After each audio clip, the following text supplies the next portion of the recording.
Saiki Dhaif ini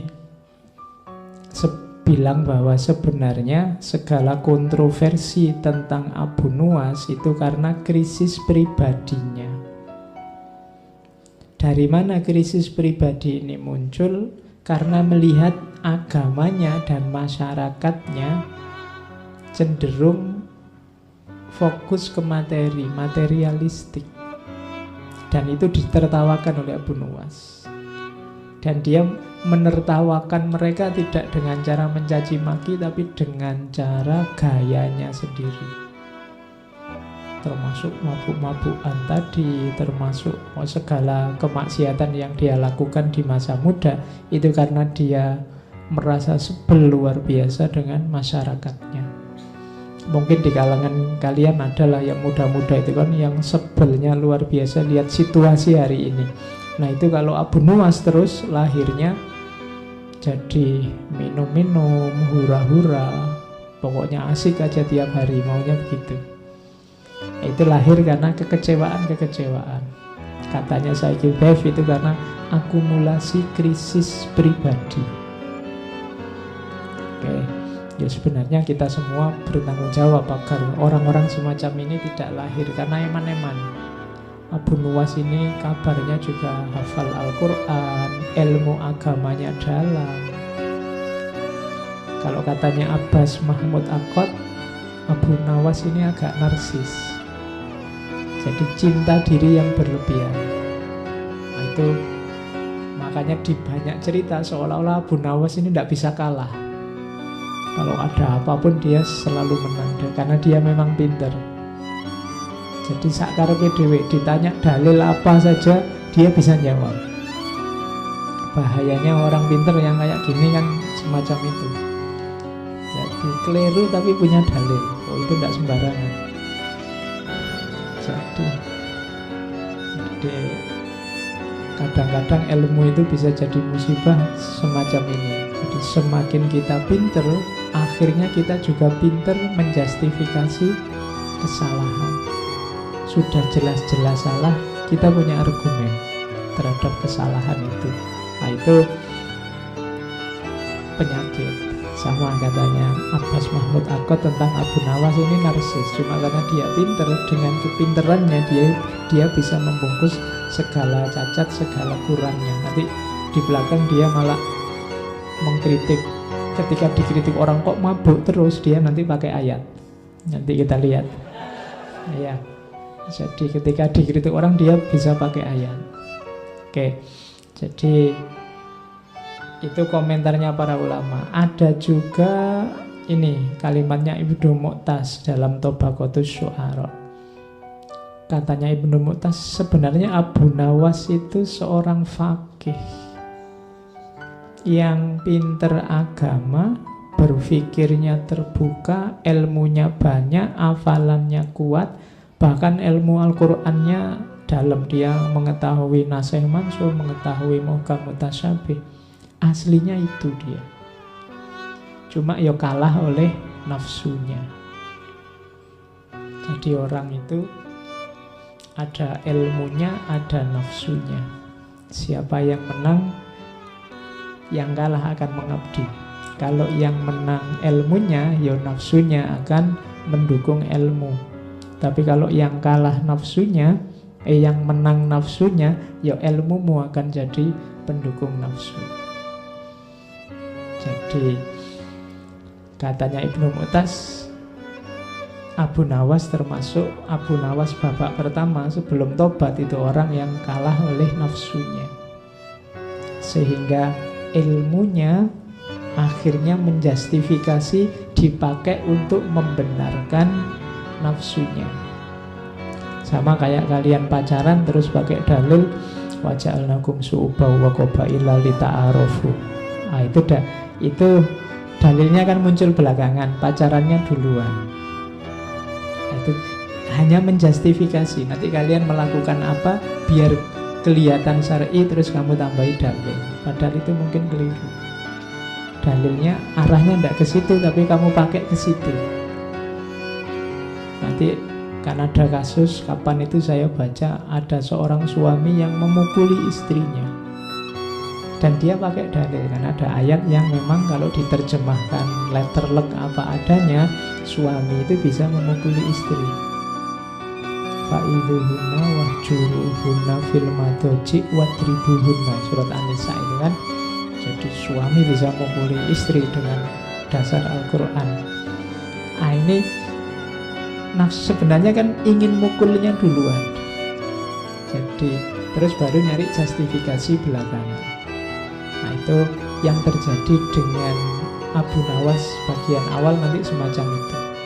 Meskipun Abu Nawas sendiri kalau ditanya, katanya Abu Nawas, demi Allah aku ini masih Islam, asli masih Islam ya syariatiyah, cuma mabuk menghendakiku sehingga aku menerima beberapa kemuliaan, katanya Abu Nawas. Bukan aku yang ingin mabuk, tapi mabuklah yang ingin aku. Ya. Oke, jadi pinter ngomong ya. Aku ini Islam, jangan khawatir. Hanya saja kalah oleh mabuk, karena bukan aku yang datang ke mabuk, mabuknya yang datang padaku.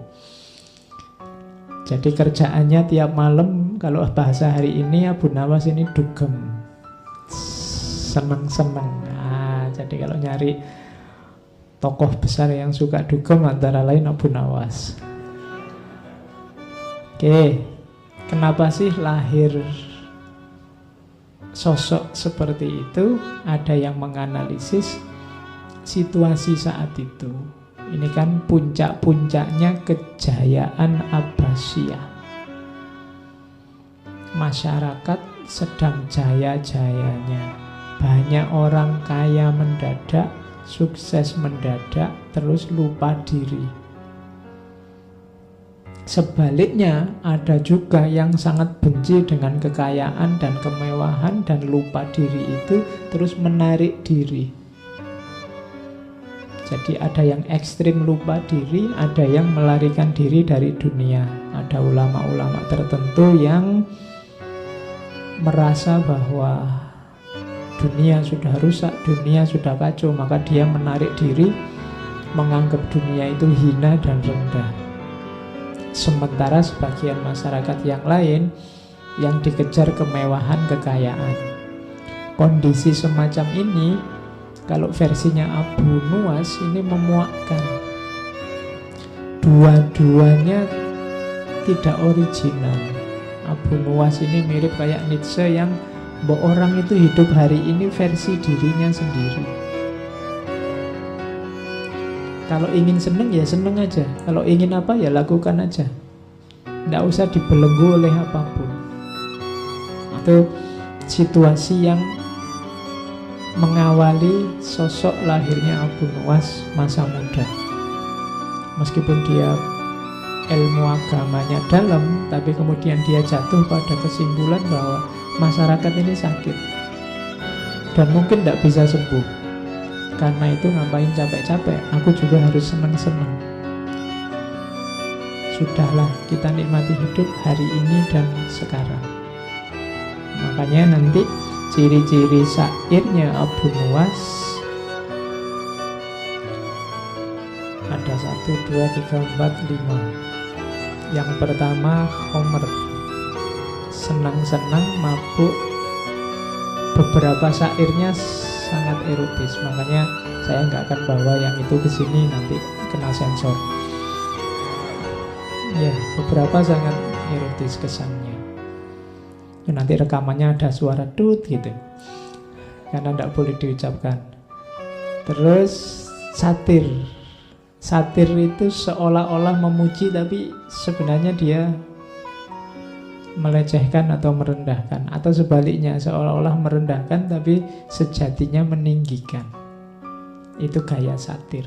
Seolah-olah dia memuji-muji mabuk, tapi sebenarnya pujian ini untuk nyindir masyarakat yang tidak mabuk. Karena biasanya masyarakat itu kan cenderung mencaci maki orang mabuk. Nah, terus dia malah muji orang mabuk. Itu semacam satir, nyindir masyarakat. Masyarakat yang hipokrit. Kemudian satir dan sindiran pada kesalehan formal. Jadi ini juga bagi Abu Nuwas tidak original, tidak otentik. Orang beragama hanya mengambil formalitasnya. Jangan-jangan hanya casingnya, isinya sama saja antara yang mabuk dan yang tidak mabuk. Nah, itu sindiran dari Abu Nuwas. Kemudian yang keempat, pentingnya menikmati hidup. Hidup sekali kok ya yang senang. Hidup sekali kok isinya marah-marah, tawuran, gegeran, saling caci maki, saling... Berapa sih panjangnya hidup kita? Nah, itu banyak puisi-puisinya Abu Nuwas yang konotasinya ke sana. Mbok yo ndak usah sumpek-sumpek. Wong hidup kita ini ndak terlalu panjang, kita nikmati saja hari ini. Ndak harus khawatir tentang masa depan atau menyesal tentang masa lalu. Hidup kita hari ini. Nah, itu pentingnya menikmati hidup. Dan yang terakhir, ini yang banyak dikutip adalah kesadarannya di babak terakhir kehidupannya tentang pertobatan, kesedihan, penyesalan terhadap yang dia lakukan di awal. Cuma ya kita nggak akan langsung jujur tobatnya, kita selusuri pelan-pelan dari mulai mabuknya. Seperti apa sih kondisi dia waktu mabuk? Oke.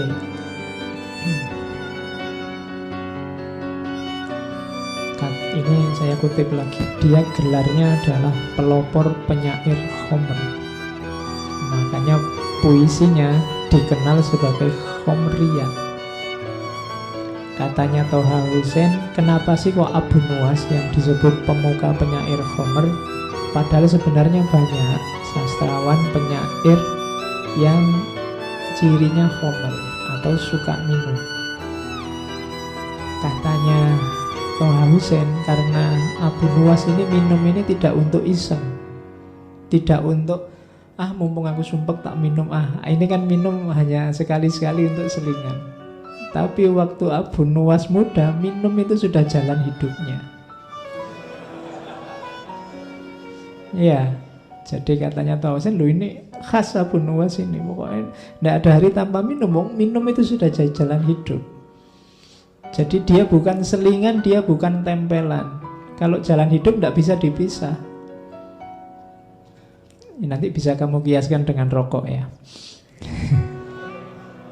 Kalau sudah jalan hidup tidak bisa dipisah. Jadi karena memang eksistensimu sudah menyatu dengan, kalau Abu Nuwas dengan minumnya. Kalau tidak minum bukan Abu Nuwas itu. Sama kayak kamu, kalau nggak ngerokok bukan kamu berarti. Kalau kamu ya mesti ngerokok. Itu logikanya katanya Toha Hussein. Kenapa kok Abu Nuwas ini dianggap pelopor penyair Homer? Itu salah satu puisinya yang dari Diwan Abu Nuwas itu. Ingatlah, segarkan aku dengan Homer, dan katakan bahwa itu Homer.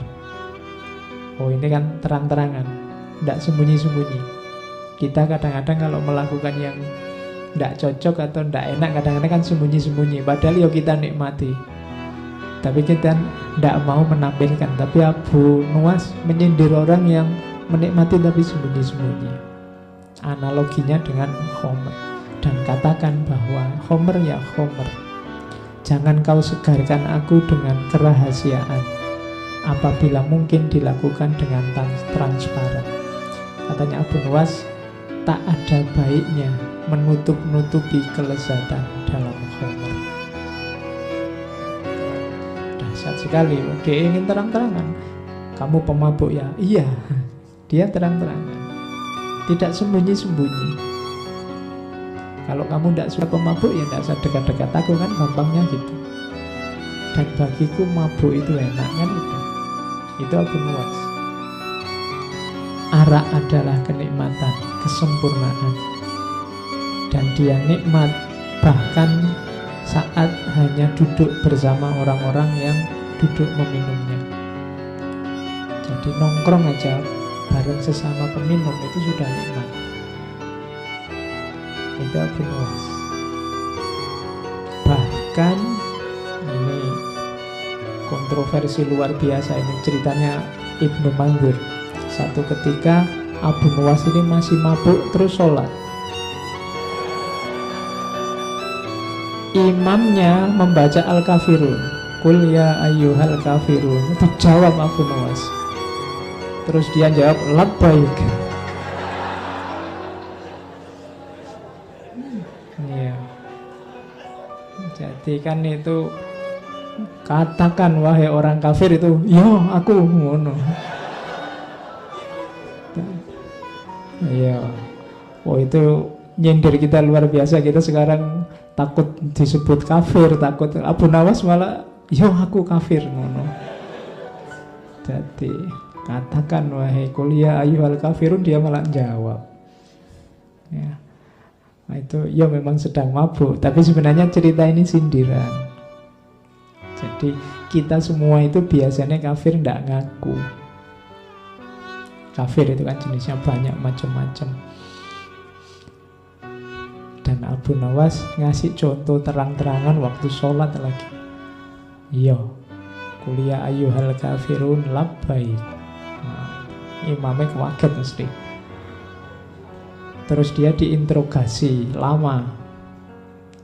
Oh kalau hari ini itu sudah pelecehan, masuk penjara ini pasti. Tapi terus dilepaskan karena alasannya, oh enggak, orang ini memang suka ndagel kok, pelawak dia ini. Mungkin maksudnya ngelawak tapi waktunya ndak pas ya. Kesimpulannya gitu, terus dilepaskan.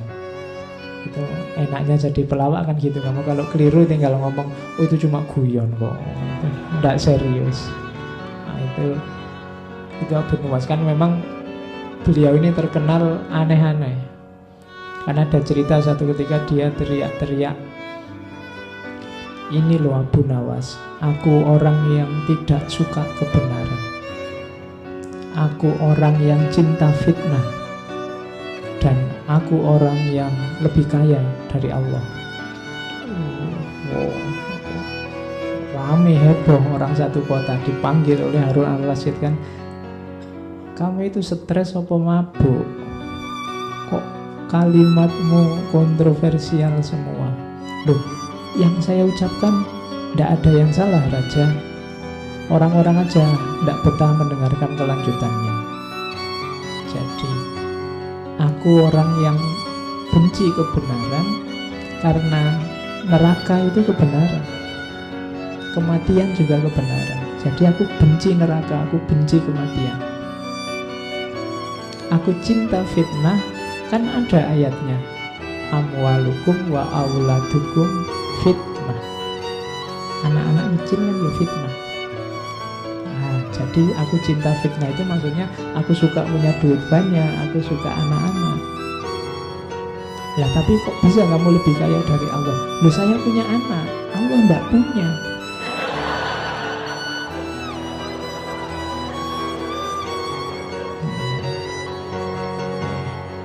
Kan Allah kan lam yalid walam yulad.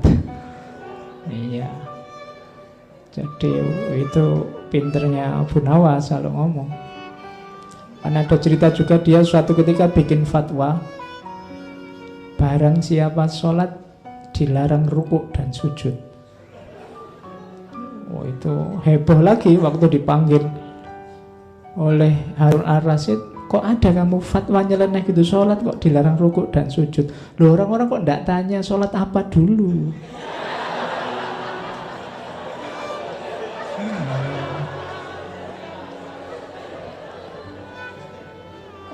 Ya, itu maksud saya kan untuk sholat jenazah. Ya mesti aja enggak pakai rukuk, enggak pakai sujud. Nah, itu caranya Abu Nuwas untuk dekat sama raja, melakukan kritik tapi selamat. Oke, kita lanjutkan. Jadi ini gayanya. Jadi kemabukannya, wadatnya memang mabuk, tapi sebenarnya ada rahasia kritik-kritik tertentu di situ ketika dia bikin kemabukan. Nah, ini yang saya bilang tadi pakai dalil. Ini salah satu puisinya. Dia bilang, biarlah masjid-masjid itu dipenuhi oleh orang yang sholat. Kita minum khamr aja sepuasnya. Kenapa kok gitu? Tuhan pun tak pernah mengatakan neraka wil bagi pemabuk, tapi Tuhan justru berfirman neraka wil bagi orang yang sholat. Itu, oh ya, kan ada fawailul lil musallin, enggak ada fawailul lil pemabuk. Jadi mabuk, oh iya. Nah, itu, ya ini mesti diucapkan waktu mabuk. Tapi ada rahasia nasihatnya. Nasihatnya apa? Hati-hati pakai ayat. Kadang-kadang saya bilang tadi, kita sering menjustifikasi kesalahan-kesalahan kita dengan ayat, dengan cara meletakkan ayat tidak pada tempatnya. Ayatnya untuk apa, kita pakai untuk apa. Kalau bisa semacam itu, kita mending tidak usah sholat. Sholat malah masuk neraka. Malah ayat yang tegas bilang bahwa pemabuk masuk neraka tidak ada. Kalau celaan pada pemabuk beberapa ayat. Nah, ini kan sindirannya Abu Nuwas pada orang yang pakai dalil. Dalil yang tidak sekedar pakai dalil, harus pas digunakan di ruang dan waktu dan kasus yang pas. Karena kalau tidak nanti kita melakukan apa, pakai dalil apa, padahal dalil itu tidak untuk itu. Kayak kamu misalnya zalikal kitabu la raiba fihi, kitabu ya maksudnya Al-Quran, jangan kok pegang bukumu. Zalikal kitabu la raiba fihi, kitabku ini, bukuku ini, tidak diragukan lagi, itu ngawur. Wong itu ayatnya untuk Al-Quran. Jadi hati-hati pakai ayat, pakai dalil. Setiap dalil ada ruang, waktu, dan konteksnya. Sama kayak sindirannya Abu Nuwas ini. Kita kan sering pakai fawailul lil musallin. Cuma kan itu tidak bisa dipotong. Alladzina hum an sholatihim sahun. Orang-orang yang sudah sholat tapi lalai. Sholat tapi lalai, jangan-jangan makomnya mirip pemabuk yang disebut oleh Abu Nuwas tadi.